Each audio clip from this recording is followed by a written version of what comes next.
Back to substratum learners. So students, आज की class में हम डिस्कस करने वाले हैं मेटल नॉन मेटल का नेक्स्ट पार्ट, यानी कि next portion, part 1, that is the layout of the chapter and the physical properties. ये हम लोगों ने पहले ही कर लिया था डिस्कस। अगर अभी तक आपने इस पोर्शन को नहीं देखा है, इस वीडियो को नहीं देखा है, तो इसका लिंक मैं डिस्क्रिप्शन बॉक्स में पुट कर दूंगी, आप वहां से उसे देख सकते हैं। आज की क्लास में हम बढ़ेंगे उसी के आगे, that is chemical properties, uses and finally will come corrosion. Corrosion portion 2020-21 के बोर्ड एग्जाम से कर दिया गया है रिमूव, बट जितने भी इंटरनल एग्जाम्स हैं और आपके नॉर्मल स्कूल के एग्जाम जो होंगे उसमें वो पोर्शन इंक्लूड किया जाएगा।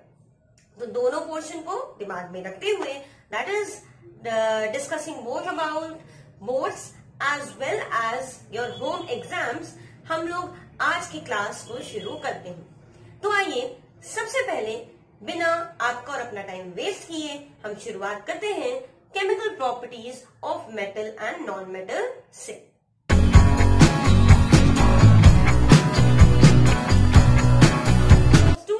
केमिकल प्रॉपर्टीज में बेसिकली हम 5 प्रॉपर्टीज को डिस्कस करेंगे, 5 प्रॉपर्टीज को पढ़ेंगे, जिसमें से पहली प्रॉपर्टी है metallic and non metallic property. Metallic and non metallic property के बारे में हम लोग ऑलरेडी आयन फॉर्मेशन में डिस्कस कर चुके हैं। दैट मीन्स ऑल मेटल्स, यानी कि जितने भी मेटल्स हैं, they form cation. Now what are cation? They are positive charged particles. Okay, they are positive charged particles. But वहीं पे जितने भी non metals हैं, all the non metals, they form anion which is negative charged particles. Okay, so फिर से एक बार देख लेते हैं, मेटल्स क्या बनाते हैं? Cation, and non metals forms anion. इसके बाद जो सेकेंड प्रॉपर्टी है, that is with oxygen. Now यहाँ पे आपको पढ़नी होंगी 3 चीजें। कौन कौन सी 3 चीजें? सबसे पहले हम देखेंगे मेटल्स के बारे में, जो कि ऑक्सीजन से कंबाइन होके फॉर्म करते हैं metal oxide. And very important point to be noted that metal oxides are basic in nature. That means आप metal oxide को अगर water से करते हो react, तो वो बना लेगा base. Next thing is that non-metals when react with oxygen, they form acidic oxide. That means when you add water to these non-metal oxides, they form acids. Third and most important thing जो कि metal से ही आता है, that is amphoteric oxides. ना कुछ oxides ऐसे होते हैं जो कि ऑक्सीजन से रिएक्ट करके, that means some metals like aluminium and zinc, ये ऑक्सीजन से कर लेते हैं रिएक्ट और ऑक्सीजन से रिएक्ट करके बना लेते हैं एल्यूमिनियम एंड जिंक ऑक्साइड। ना इसी एल्यूमिनियम ऑक्साइड को जब हम एसिड से रिएक्ट करते हैं तो वहां पे ये बेस की तरह काम करता है और सॉल्ट एंड वाटर का फॉर्मेशन करता है। लेकिन इसी एल्यूमिनियम ऑक्साइड को जब हम रिएक्ट कर देते हैं बेस के साथ, that means it will now act as a acid and again it will form salt and water, जैसे कि न्यूट्रलाइजेशन रिएक्शन में होता है। In the same way zinc when react with acid it forms metal oxide, it forms salt and water just like it is acting like a base। और इसी zinc oxide को जब हम रिएक्ट कर देते हैं फर्दर किसके साथ, एक एसिड के, एक बेस के साथ, तो अब ये एसिड बना लेता है और एसिड बना के फॉर्म करता है सॉल्ट एंड वाटर का। तो किस किस चीज, 3 चीजों के बारे में हम लोग पढ़ रहे हैं। Metal when combined with oxygen it forms basic oxide, और इस बेसिक ऑक्साइड को जब हम करेंगे वाटर से रिएक्ट तो ये बना लेगा बेस। मेटल से ही है तो दूसरा भी हम पढ़ लेते हैं। नेक्स्ट है कि कुछ मेटल्स ऐसे हैं लाइक एल्यूमिनियम एंड जिंक, जिनको हम ऑक्सीजन से रिएक्ट करते हैं, then they form amphoteric oxide. Now इस एम्फोटेरिक ऑक्साइड को जब हम रिएक्ट करते हैं एसिड और बेस के साथ, तो ये क्या बना लेता है, salt plus water. Okay, salt plus water. और थर्ड है दैट नॉन मेटल को जब हम रिएक्ट करते हैं ऑक्सीजन के साथ, then it forms acidic oxide and further इसे हम जब करते हैं वाटर से react, it forms acid. Okay, तो स्टूडेंट्स ये थे हमारे 3 की रिएक्शन. ये 3 की रिएक्शंस हैं. इन्हीं की रिएक्शंस पे हम अपने फर्दर रिएक्शंस को देखेंगे. ओके, तो आइए बढ़ते हैं फर्दर रिएक्शंस के तरफ. सो स्टूडेंट्स, पहला कैरेक्टर था हमारा metallic oxide and non metallic oxide, जिसको in the form of ion formation हम लोग ऑलरेडी डिस्कस कर चुके हैं. नेक्स्ट जो टॉपिक है that is reaction with oxygen, that is the second character.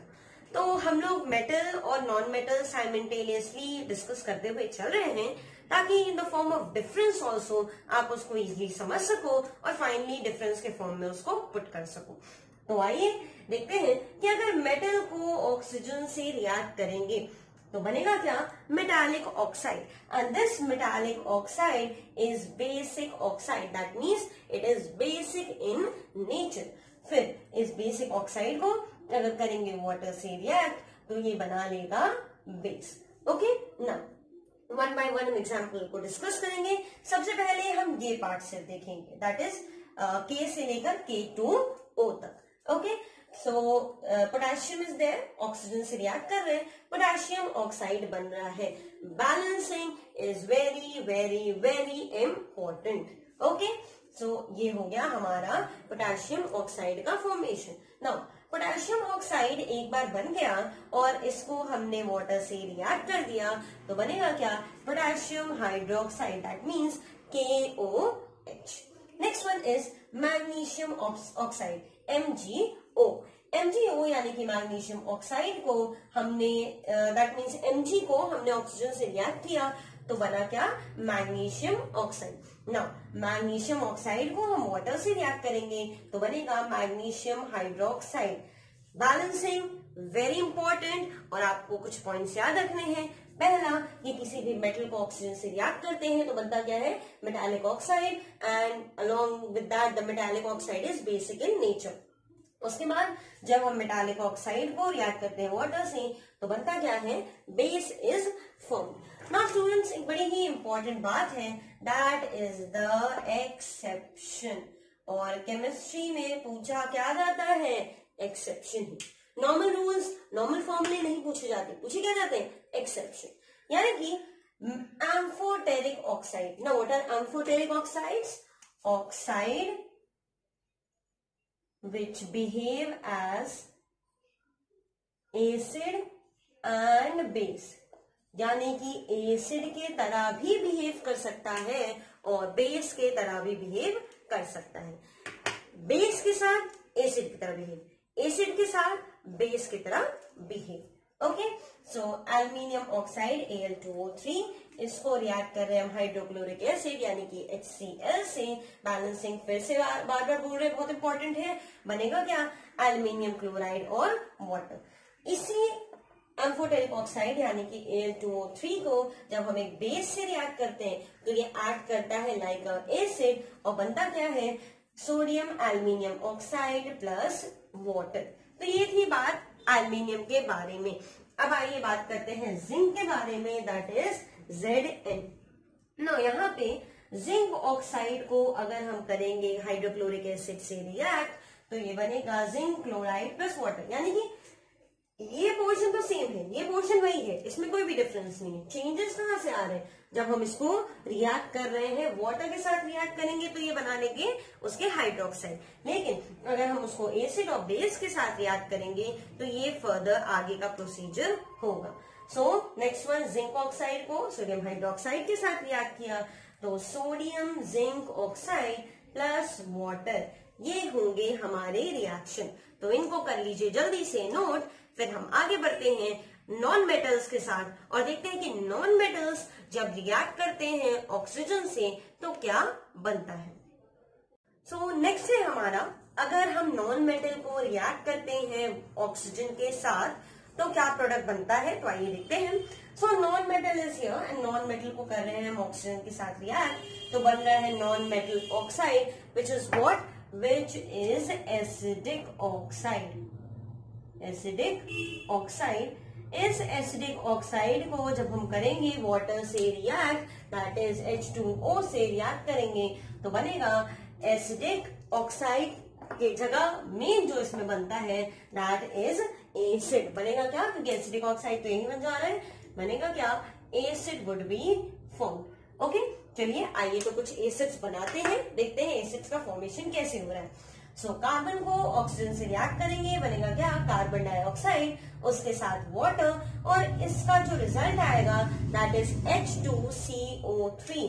ये कौन सा एसिड है, carbonic acid. Very good, this is carbonic acid. Okay, अगर हम सल्फर को ऑक्सीजन से रिएक्ट करेंगे, मतलब लेस अमाउंट ऑफ सल्फर है and we are reacting it with oxygen, बनेगा क्या, sulphur dioxide. Now this sulphur dioxide is when reacted with water it forms H2SO3। This is what, this is sulfurous, yes, furous acid. This is sulphurous acid. लेकिन large amount of sulphur को अगर हम oxygen से कर रहे हैं react तो बन क्या रहा है, सल्फर ट्राइऑक्साइड, और सल्फर ट्राइऑक्साइड वाटर के साथ मिलके बनेगा सल्फ्यूरिक एसिड। बस आपको सल्फर की क्वांटिटी और ऑक्सीजन की quantity in proportion to that ध्यान देनी है। When you use less amount of sulfur then it will form sulfurous acid, and when you will use large amount of sulfur it will form sulfuric acid. Okay, so ये था point number 2। आगे बढ़ते हैं point number 3 में, जिसमें हम देखेंगे कि मेटल और नॉन मेटल को अगर हम कर रहे हैं वाटर से रिएक्ट तो क्या प्रोडक्ट बन रहा है। सो स्टूडेंट्स, पॉइंट नंबर 3 है हमारा, when metals react with water. Non metals को भी देखेंगे लेकिन पहले मेटल्स को कंसिडर कर लेते हैं। सो मेटल्स को हमने 3 पार्ट में बेसिकली डिवाइड किया है, जिसमें पहला है +1 एंड +2, नेक्स्ट भी है +2 और थर्ड वाला है +3। That is on the basis of normal water, steam and cold water. तो नॉर्मल वाटर को जब हम करते हैं रिएक्ट किसी भी एलिमेंट के साथ, स्पेशली जिनका +1 एंड +2 है, दैट इज सोडियम पोटेशियम +1 में आ गए एंड कैल्शियम मैग्नीशियम आ गए +2 में, तो हमें रिजल्ट क्या मिलता है, hydroxide, that is base. So base with hydrogen gas, so NaOH, KOH, calcium hydroxide and magnesium hydroxide. लेकिन वहीं पे जब हम स्टीम को रिएक्ट करते हैं +2 के साथ, ना मैग्नीशियम नॉर्मल वाटर के साथ भी रिएक्ट होता है और स्टीम के साथ भी रिएक्ट होता है। नॉर्मल वाटर के साथ रिएक्शन इसका काफी स्लो होता है, बट स्टीम के साथ एक डेफिनेट रिएक्शन होता है। So magnesium and zinc both react with steam, that is +2, और ये वाटर के साथ रिएक्ट करके बनाते हैं oxides, that is metal oxides, MgO, ZnO and hydrogen gas. Third है कोल्ड वाटर, यानी कि कोल्ड वाटर से अगर कोई एलिमेंट रिएक्ट कर रहा है लाइक एल्यूमिनियम एंड आयरन, तो ये कौन से हैं, ये +3 वाले हैं। ये कोल्ड वाटर से रिएक्ट करके बनाते हैं एल्यूमिनियम ऑक्साइड और iron oxide, that is Al2O3 and Fe2O3, और साथ ही साथ क्या निकलता है, हाइड्रोजन गैस होता है लिबरेट। तो इन पॉइंट्स को जल्दी से, इन रिएक्शंस को जल्दी से आप नोट कर लीजिए। फिर आगे बढ़ते हैं पॉइंट नंबर 4 की तरफ। But one point to be noted that non metals की अगर हम बात करें रिएक्शन विथ वाटर के साथ, so non metals do not react with water, not at all, बिल्कुल भी रिएक्ट नहीं करते, कोई भी एक्सेप्शन नहीं है। आप डायरेक्टली बस एक लाइन यहाँ पे, एक पॉइंट यहाँ पे नोट लगा के, इंपॉर्टेंट पॉइंट्स को हम नोट लगा के लिखते हैं, तो एक पॉइंट आप यहाँ नोट लगा के लिख लीजिए that non metals do not react with water. ठीक है, आइए बढ़ते हैं पॉइंट नंबर 4 की तरफ, दैट इज एसिड्स। तो पॉइंट नंबर 4 है हमारा, reaction with acid, that means अगर एसिड को हम रिएक्ट करें मेटल से या एसिड को हम रिएक्ट करें नॉन मेटल से, तो क्या हमारे पास रिजल्ट्स आएंगे। तो आइए बात करते हैं एसिड की। तो किसी भी मेटल को जब हम एसिड से रिएक्ट करते हैं, then we get salt and hydrogen gas. Let us see some examples. Magnesium को हाइड्रोक्लोरिक एसिड से रिएक्ट कर रहे हैं, balancing is the must one, then we'll get magnesium chloride plus hydrogen gas. Same way iron को जब हम react कर रहे हैं H2SO4 that is sulphuric acid से, we get iron sulphate plus hydrogen gas. Okay, तो इस तरीके से ये रिएक्शन प्रोसीड होंगे। नाउ एक एक्सेप्शन है हमारे सामने, बिकॉज नॉर्मली क्या होता है कि हम मेटल को एसिड से रिएक्ट करते हैं, हमें सॉल्ट एंड हाइड्रोजन गैस मिलता है। लेकिन यहाँ पे जिंक को जब हम लार्ज अमाउंट में HNO3 that is nitric acid से करते हैं रिएक्ट, तो हमें मिलता है zinc nitrate which is a salt, but water के साथ हमें मिलता है N2O। This is a very important reaction because this is exception in nature, इसीलिए हमने यहाँ पे इसको एक्सेप्शन के फॉर्म में लिख लिया है। इट वुड बी बेटर कि आप इसको बॉक्स पे बना के डबल टिक कर लें ताकि आपको समझ में आए, आपको रिविजन के टाइम पता हो, that you have to revise it numerous time, क्योंकि क्वेश्चंस बनते कहां से, एक्सेप्शन से। Okay, next non metals. When we react non metal with acid we may get different products. Now normally क्या होता है कि that non metals do not react with acid, specially with concentrated acid. Okay, but यहाँ पे sorry with dilute acid, non metals dilute acid के साथ react नहीं करते, but some non-metals are there like carbon and sulfur, they react with concentrated acid like H2SO4 and nitric acid. Now carbon when reacts with H2SO4 it forms carbon dioxide, water and sulfur dioxide gas, but sulfur when reacts with nitric acid, now यहाँ पे क्या हो रहा है, sulphur मिल जा रहा है H2O4 के, मतलब सल्फर है और हाइड्रोजन और ऑक्सीजन है, तो ये बना ले रहा है sulphuric acid that is H2SO4, साथ में NO2 और लास्ट में ये बन जाएगा H2O। ओके, बैलेंसिंग एक बार आप चेक कर लीजिएगा because they are not balance, तो इसको आप अपने से बैलेंस कर सकते हो, इतना बैलेंसिंग आप ऑलरेडी जानते हो। तो ये था हमारा रिएक्शन विद एसिड।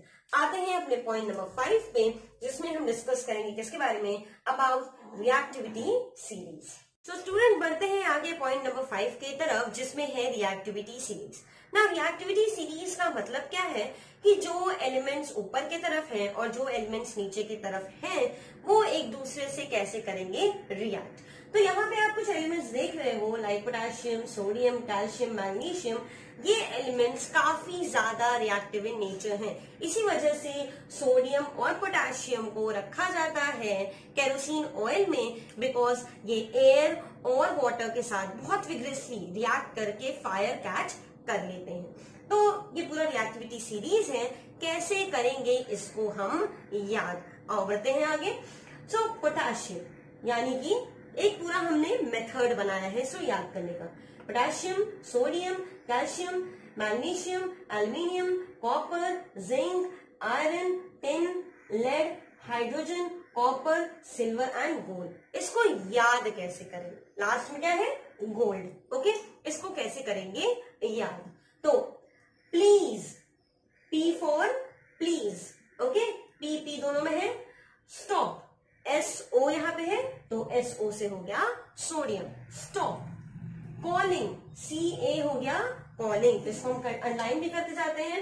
ये हो गया प्लीज, ये हो गया स्टॉप, ये हो गया कॉलिंग। ठीक है, नेक्स्ट क्या है, me, me means magnesium, then aluminium, so A, carbon का CA, केयरलेस, जिंक का Z, ओके, आयरन का I, ट्राइन का यानी टिन का T, लर्निंग का LE, हाइड्रोजन का H, देन कॉपर का CO, तो डायरेक्टली वही बन रहा है। ठीक है, सेव के लिए S एंड गोल्ड भी पूरा पूरा लिखा है। तो आइए एक बार जल्दी से इसको रीड कर ले। 3 बार अगर आप इसको पढ़ लोगे, 3 बार अगर आप इसको बोल लोगे तो बड़ी इजीली आपको हो जाएगा रिएक्टिविटी सीरीज याद। आपको याद होगा कि हमने आपको बताया था कि कैसे एटॉमिक नंबर 1 से लेकर एटॉमिक नंबर 30 तक के एलिमेंट्स को करना है याद। अगर अभी तक आपने वो वीडियो नहीं देखा है तो लिंक उसका डिस्क्रिप्शन बॉक्स में ऑलरेडी प्रेजेंट है, आप वहां से उसे देख सकते हैं। ओके, सो एक सेंटेंस को पढ़ते हैं। Please stop calling me a careless zebra. मुझे क्या बोलना बंद करो? Careless zebra. So please stop calling me a careless zebra, instead try learning how copper sieves gold. Zebra, और वो भी कौन सा? Careless zebra. बुलाना बंद करो और क्या सीखो? ये सीखना है कि कैसे कॉपर सेव करता है गोल्ड को। तो आइए इसको 3 बार पढ़ते जल्दी जल्दी, बिल्कुल भी मुश्किल नहीं है। Please stop calling me a careless zebra, instead try learning how copper saves gold. फिर से, please stop calling me a careless zebra, instead try learning how copper saves gold. One more time, please stop calling me a careless zebra, instead try learning how copper saves gold। एक बार और तेजी से सब लोग घर के आ जाए। Okay, last bar, please stop calling me a careless zebra, instead try learning how copper saves gold। Okay, तो इतनी बार बोलने के बाद आई होप सो आपको लर्न हो गया होगा। अब देखते हैं इस रिएक्टिविटी सीरीज का क्या यूज है। सो ये रिएक्टिविटी सीरीज जो अभी हमने इतनी जल्दी जल्दी याद की विद इन 1 मिनट, इसका यूज क्या है अब हमें देखना है। ठीक है, तो reactivity series is basically use for displacement reaction. Displacement reaction भी 2 टाइप के, single displacement and double displacement. इन दोनों रिएक्शंस में दैट मीन्स कि जो एलिमेंट रिएक्टिविटी सीरीज में अबव प्रेजेंट है, यानी कि ऊपर की तरफ प्रेजेंट है, वो लोअर एलिमेंट्स को कर सकते हैं डिस्प्लेस। बट जो एलिमेंट्स रिएक्टिविटी सीरीज में ऊपर के नीचे की तरफ प्रेजेंट है रादर, वो ऊपर के एलिमेंट्स को डिस्प्लेस नहीं कर सकते।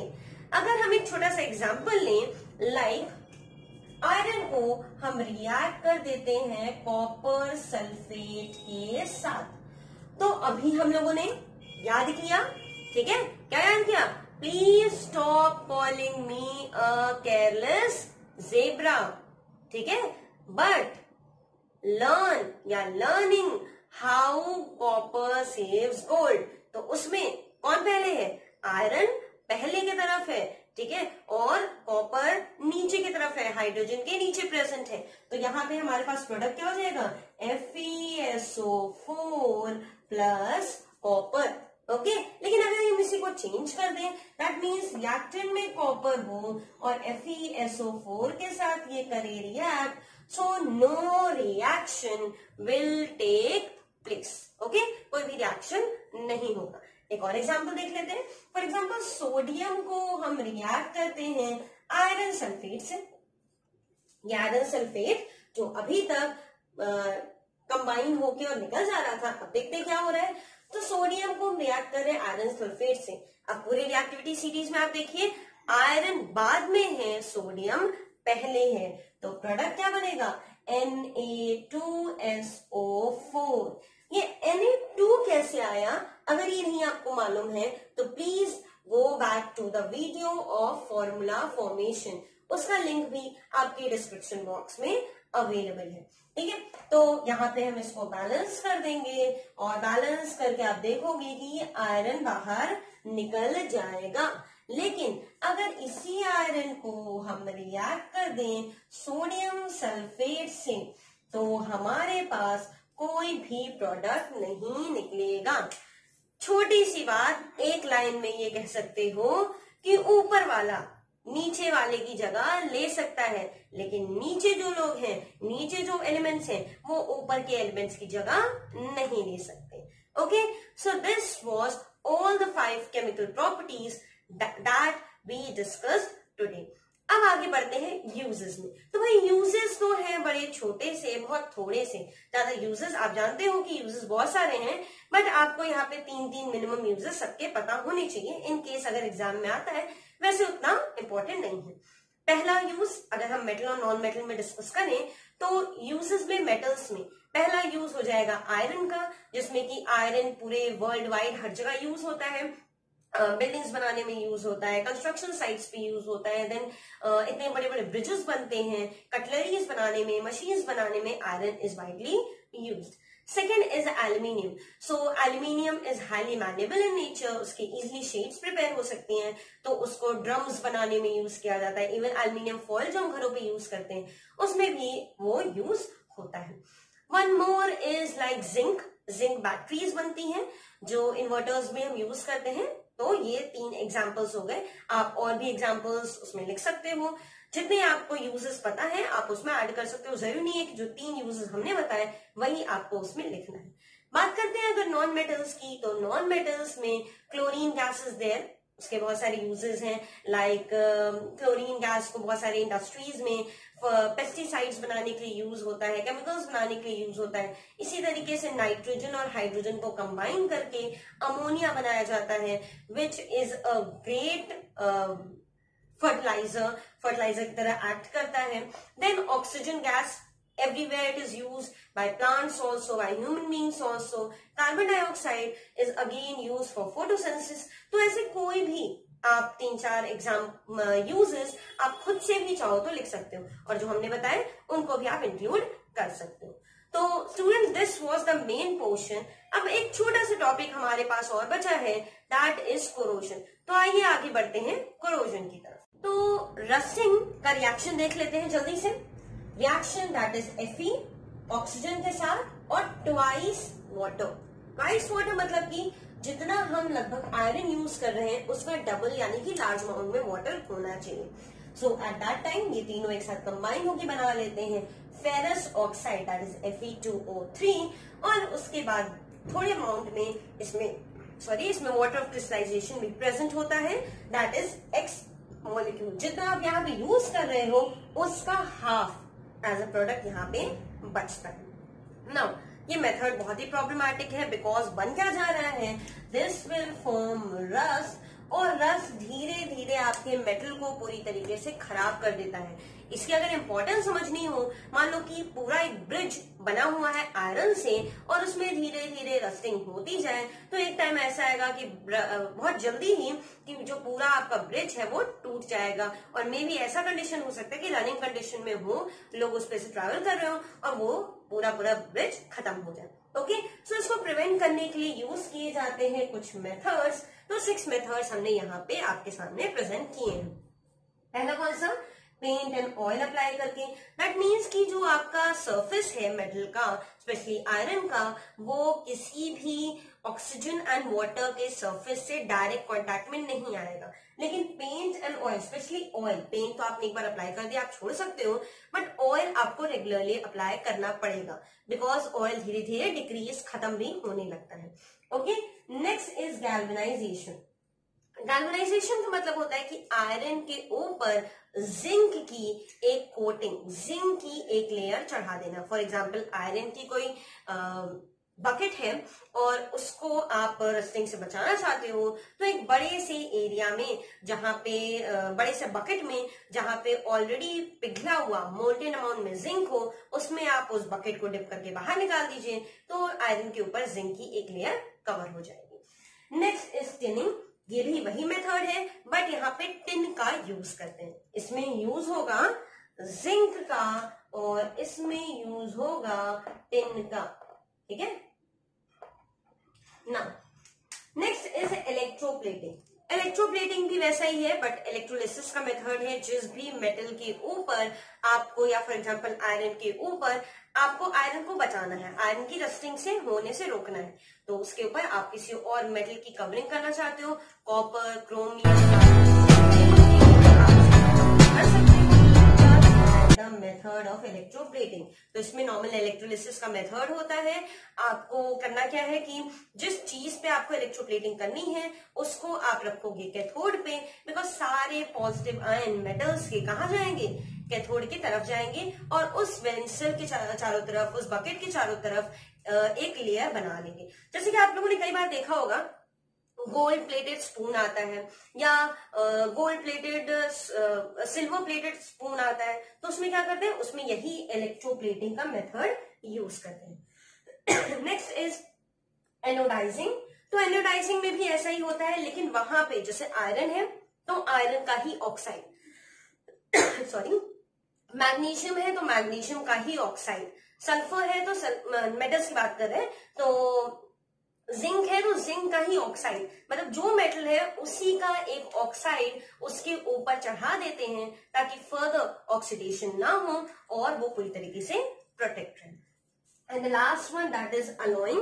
Alloy is actually a mixture of metals, जिसमें कि डिफरेंट मेटल्स को in along with 1 or 2 non metals एक साथ कंबाइन कर देते हैं और कंबाइन करके और एक बेटर क्वालिटी का मेटल ऑब्टेन कर लेते हैं। फॉर एग्जांपल स्टील आपने देखा होगा, उसमें आयरन, कॉपर और टिन प्रेजेंट होते हैं, ये 3 चीजें प्रेजेंट होती हैं इन प्रॉपर रेशियो।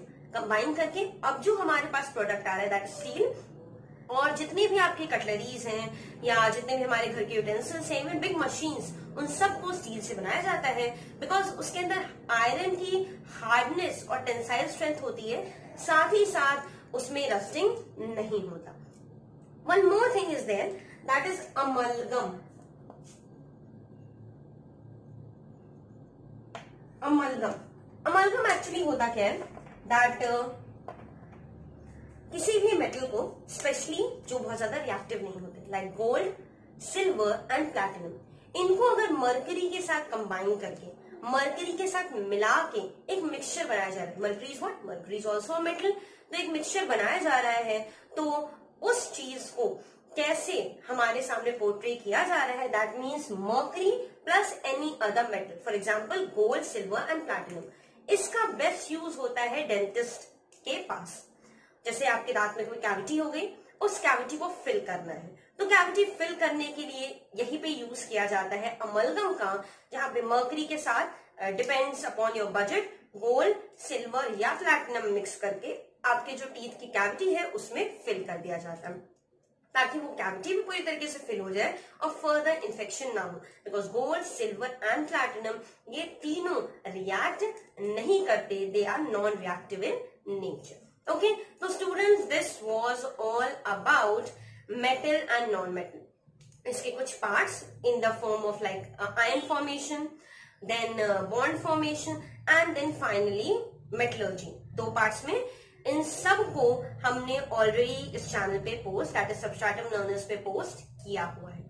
अगर अभी तक आपने नहीं देखा है तो उस सब की लिंक्स डिस्क्रिप्शन बॉक्स में है, आप वहां से जाके देख सकते हो। बस इतना ध्यान रखिएगा कि आपको इस चैप्टर को अच्छे से कंप्लीट करके और रिवाइज करते रहना है। जितना ज्यादा रिवाइज करोगे, देखो जितना हम पढ़ा दें और अगर हमने छोड़ दिया तो आपका सब कुछ खत्म। अगर आप उसको रिवाइज नहीं कर रहे हो, सारी चीजें आप भूल जाओगे। लेकिन जितनी बार आप रिवाइज करोगे, 2 बार 3 बार आप रिवाइज करोगे, तो वो चीजें आपके लॉन्ग टर्म में आपके साथ रहेंगी। Okay students, so thank you for today.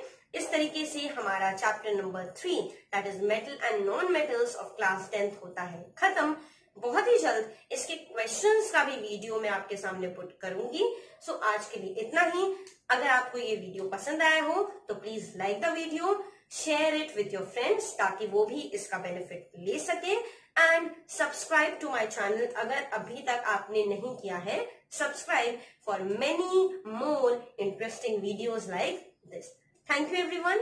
Meet you in the next video with a new topic.